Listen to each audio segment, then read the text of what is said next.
استنوس يزجاجت مالتنا طيب مقبيا نقول بسم الله الرحمن الرحيم بلو ان انت يتجنزباتكم تنغرونيالاችሁ الحمد لله بلو منالو اعلم ان الحكم العقلي ينحصر في 3 اقسام هنا كده الوجوب والاستحاله والجواز فالواجب ما لا يتصور في العقل عدمه والمستحيل ما لا يتصور في العقل وجوده والجائز ما يصح في العقل وجوده وعدمه كل سنه طيب سلا الله من دزي الله لا اله يميقبوا ما يقبوا منامنا كذاس فمما يجب لمولانا جل وعز 20 صفه وهي الوجود منام يبالال እና እነዚህ ምንድናቸው ምን ይባላሉ ያው صفات المعاني ይባላሉ እዚህ ላይ ተጠቅሰውታል ثم لا አይደለም እነዚህ ሳይሆኑ الوجود والقدم والبقاء ومخالفه تعالى الحوادث وقيام تعالى بنفسه የሚባሉ የተወሰኑ صفات አሉ ማለት ነው 6 صفات ናቸው እነዚህ ነፍስያ ይባላሉ ከዛ صفات معنويه ይባላሉ ከዛ ሰልብያ የሚባሉ አሉ ያው ከባድ ስለሆነ ነው እንግዲህ معنويه ከዛ ደግሞ 7 አሉ የሚያረጋግጧቸው 7ቱ ከቁርአንና ከሐዲስ ቀጥታ የተወሰዱ ናቸው ለምን ነው የሚያረጋግጧቸው ከአቅል ጋር ስለሚገጥሙ ነው ኢንሻአላህ ተዓላ የሆነ ቪዲዮ አይተን ነበርና በዛ ቪዲዮ ላይ ተሳቱ ግንዛቤዎች ተስተላልፈዋል አንደኛ ኪታቡን ይዞ የሚቀራው ሰው ስለ መዝሐቡ ለማውራት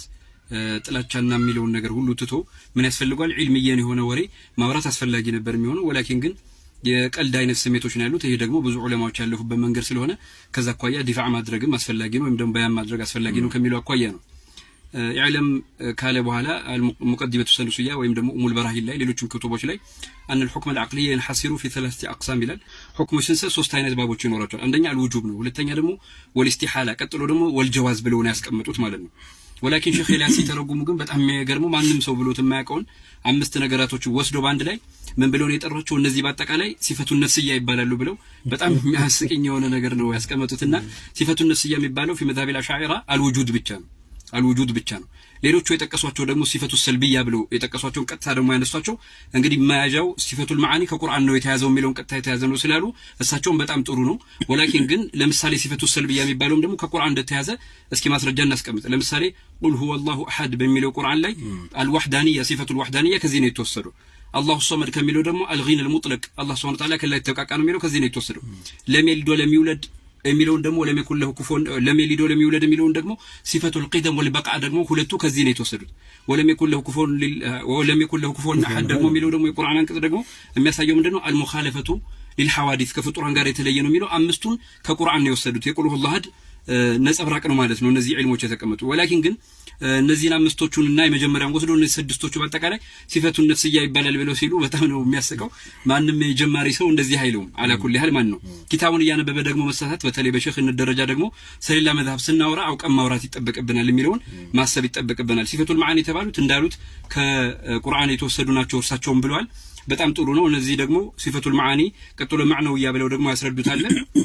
አላ ኩል ያህል እነዚህ ሲፈቱል ማዓኒ ግልባጮች ናቸው የሚያንን የሚያንጸባርቁ ናቸው ስለዚህ ዒልም የሚቀረው እና የሚታወቀው ሌላ መዝሐብ በእውቀት ልክ ስንናገር ነው እንጂ በአጠቃላይ ኪታቡን ይዞ እየተነበበ ምናልባት የመዋረድ ደረጃ ላይ የሚያደርስ ነገሮች ስለሚፈጥሩ ሌላውም ደግሞ ጥሩ ስላልሆነ ሌላውም ሰው ሊጠቀምበት ስለሚችል እያወቀን እየቀራን መናገር አለብን ሌሎች ሰዎች ዝም ስላሉ አናቅም ማለት አይደለም የሚለውንም እንዲገነዘቡ ያስፈልጋል ማለት ነው ስለዚህ ከዚህ አኳያ እንግዲህ አልኢማሙ ሰኑሲ ታላቅ ዓሊም ናቸው ምክንያቱም በነቅልም በአቅልም ደረጃ ትልልቅ ዒልሞችን የቀሩ ዓሊም ናቸው በዘመናቸውም የተመሰከረላቸው ናቸው በጣም ትልቅ ዓሊም ናቸው ብዙ ዑለማዎች ሀገራችን ከሀገርም ውጭ ያሉት ዑለማዎችም የመሰከሩላቸው ናቸው እሳቸውን ሙሉ በሙሉ ለማጣጣል ይሄ ነው እንግዲህ አቂዳ ማለት ይያሉ ለማጣጣል የተሞከረበት ሂደት ስተት ነው ሌላውም ሰው ደግሞ ያንን ይዞ መሄድ የለበትም እርሳቸውም ደግሞ ከስተታቸው ተምረው ዕውቀቱን ቀርተው ያውም ደግሞ ጀማሪ ኪታብ ነው ብለው ነው ያሉት እንግዲህ የጀማሪ ኪታብ እየቀሩ በዚህ ደረጃ ስተት የሚፈጠር ከሆነ ሌሎቹን እንዴት ይረዳሉ የሚለውን በጣም አስገራሚ ነው የሚሆነው ምክንያቱም ኢብኑ ተይሚያ እንኳን አንዳንድ ወርዶች ያስቀምጥ እንኳን ምንድነው ዒልም ከላምን ተረርቶና ተገንዝቦ ባለው መልኩ ነው ያስቀመጠው ማለት ነው በአሁኑ ዘመን ግን ለምሳሌ ኢብኑ ተይሚያ አንዳንድ መሻይኾች ላይ ኢማም ራዚ ላይ ሌሎቹ ላይ ረድ እናደርጋለን ብለው የጻፉ ኪታብ ላይ ሀታ ምን ያስፈልጋል ማለት ነው አንዳንድ እስጥላህ الكلام ያስላሉ በዛ ዒልም الكلام ያላወቀ ሰው የሚሉትን ራሱ ኢብኑ ተይሚያ የሚሉትን ራሱ ለመገንዘብ ይቸግራል እንኳን ሌላ መዝሐብ ለማንበብ ማለት ነው ይሄ ሁሉ ምንድነው ነገራቶችን አጥርተን መሄድ አለብን አውቀን ነው መናገር ያለብን የሚል ነው ስለዚህ ዲፋዕ ማድረግ ደግሞ ያስፈልጋል ይሄ የመሻይኾቹ እስከዛሬ የመጡበት ያኒ በዒልም ደረጃ የታነጹበት የሆነ ኪታብ ነው ስለዚህ በዛ ልክ ዲፋዕ ማድረግ አስፈላጊ ስለሆነ ነው። ኢንሻአላህ ተዓላ ሌሎችም ደግሞ አብራሪዎች ደግሞ በሌሎች ላይ ተንቢሃትን እንፈጽማለን። ኢንሻአላህ በዚህ አይነት ሁኔታ ሊታረምና ሊወገዝ ይገባል። ሁለተኛ ደግሞ ሌሎችም ትምህርት ሊሆን ይገባል። ስለሌሎች ነገር አውቀን መናገር ይገባል የሚለውን በጥቅሉ ለማስተላለፍ ነው። ወሰላሙ አለይኩም።